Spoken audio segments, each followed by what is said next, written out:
Bonjour à tous, aujourd'hui test numéro 3 de briques avec cette pâte de cendre que vous m'avez vu réaliser dans la vidéo précédente. Les amis, on est le lendemain, donc voilà ma fameuse pâte. Alors je me suis pris un peu de pluie, donc vous voyez il y a un petit peu d'eau, mais en dessous vous voyez bien cette pâte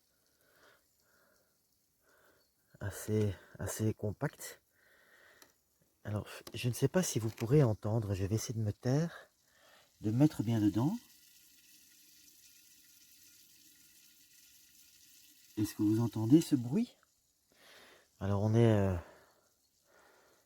une quinzaine d'heures plus tard et ça fait un bruit je ne sais pas comment le dire, de frémissement, je vais le dire comme ça. Donc je suppose qu'au niveau chimique, ça doit quand même être quelque chose d'assez actif. Donc je vais vraiment pas mettre mes doigts directement dedans. Je vais d'ailleurs évacuer cette petite surface d'eau.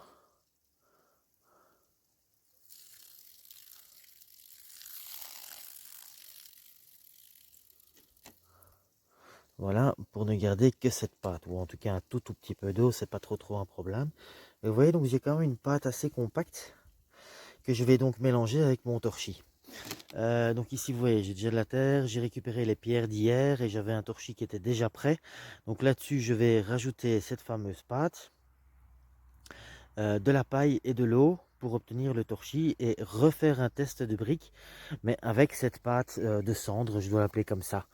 Donc voilà, je vous reprends tout de suite. Vous voyez mon ballotin de paille reçu très gentiment par mon agriculteur, que je remercie encore au passage. Évidemment, ce sont des grands brins, hein. Des grands brins, ce qui n'est pas très facile à mélanger. Ben, moi, la solution que j'ai trouvée là pour le moment, je prends mon couteau et je coupe en donnant des coups ici, directement dans la masse,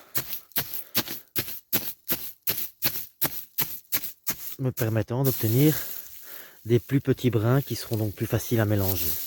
Voilà un petit peu pour ma méthode de travail. Je prends des grosses poignées. Évidemment, il faut que je me déplace un petit peu et que je saupoudre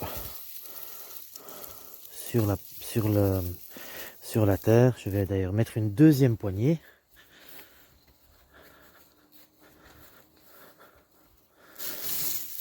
Et vous voyez, j'ai quelque chose d'assez petit, assez compact, grâce à mes coups de couteau successifs. Vous voyez, cette nuit il a plu beaucoup d'ailleurs. J'ai protégé ma paille comme je le pouvais.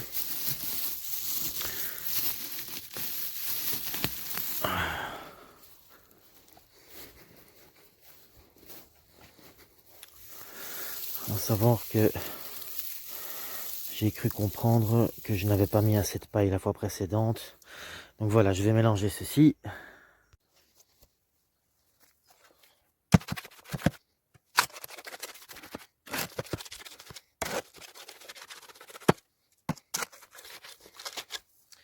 Donc voilà, je pense que j'ai une texture qui me plaît. Maintenant, je vais rajouter cette cendre, cette pâte, je ne sais pas comment je dois le dire, qui m'inquiète un peu avec son bruit, mais voilà, hein, il faut y aller. On va mettre des petits morceaux. En tout cas, ça a vraiment une texture, une apparence de ciment, je trouve. J'espère que ça fera son effet. Donc on va mélanger ça.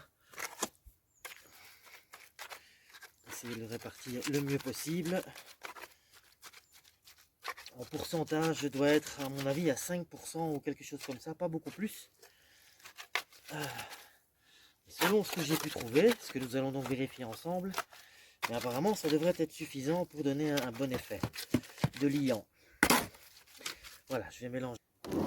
Voilà les amis, j'ai fini le mélange de torchis, donc on va faire des briques.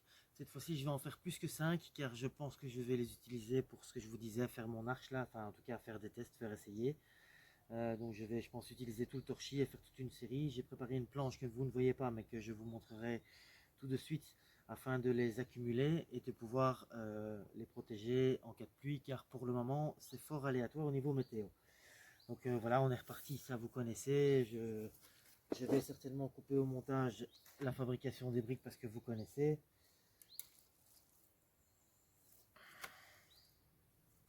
J'ai mis un peu plus de paille que la fois précédente.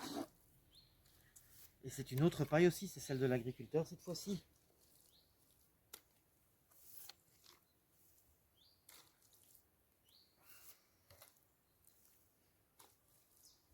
Donc j'ai évidemment bien mélangé cette pâte de cendre qu'on ne voit plus maintenant. Mais en tout cas, elle est dedans, hein.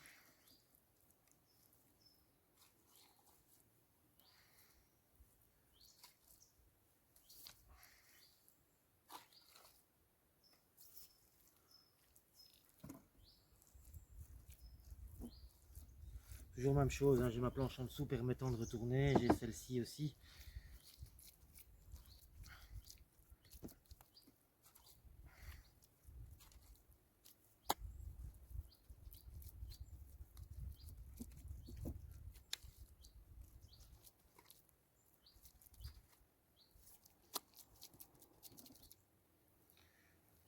Et on voit plus de paille qui dépasse, donc je suppose que ça aura plus d'effet liant avec cette cendre aussi.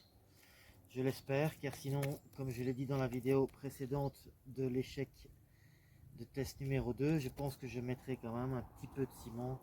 Car oui, c'est vrai, j'ai oublié de rajouter ce petit détail. J'ai fait des recherches, je me suis renseigné auprès de l'agriculteur dans le coin et auprès des personnes un petit peu plus âgées qui ont la connaissance du terrain, et je ne trouverai pas d'argile. Je pourrais même aller chercher dans le lit des rivières, à part du sable, je ne trouverai rien. M'ont-ils dit. Du coup, je me suis économisé la peine de prendre un seau, une pelle et d'aller jusque là. Avec des informations que j'ai reçues, ben voilà, c'est suffisant. Je suis trop haut en montagne pour pouvoir espérer trouver de l'argile qui ne se trouvera que dans les plaines. Donc il va falloir que j'adapte ma situation en fonction de ce que je peux trouver comme élément naturel ici.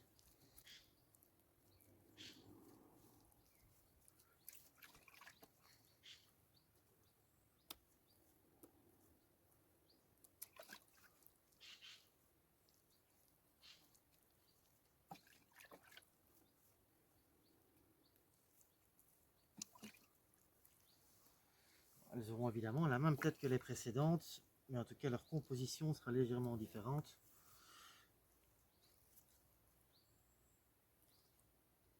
Et je les laisserai sécher un petit peu plus longtemps également pour éviter la mésaventure du deuxième test. Je parle du séchage qui n'était pas parfait évidemment.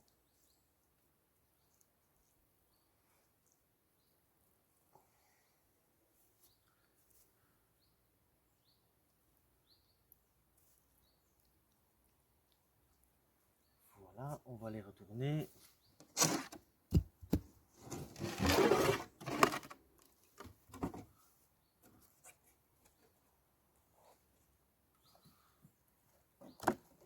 Toujours le même poids.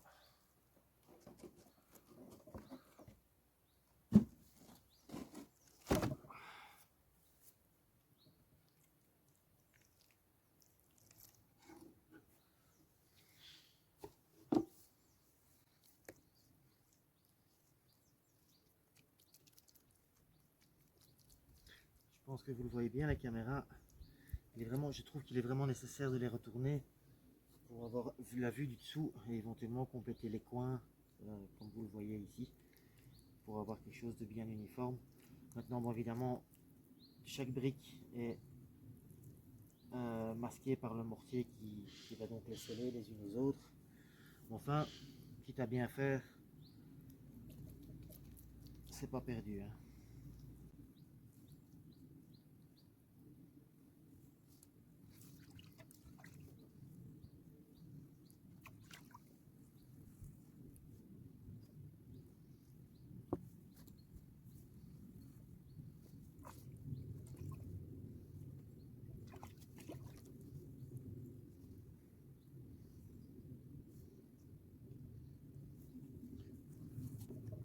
Voilà, je suis content. On va démouler cela. Le soleil apparaît pour les sécher. Donc.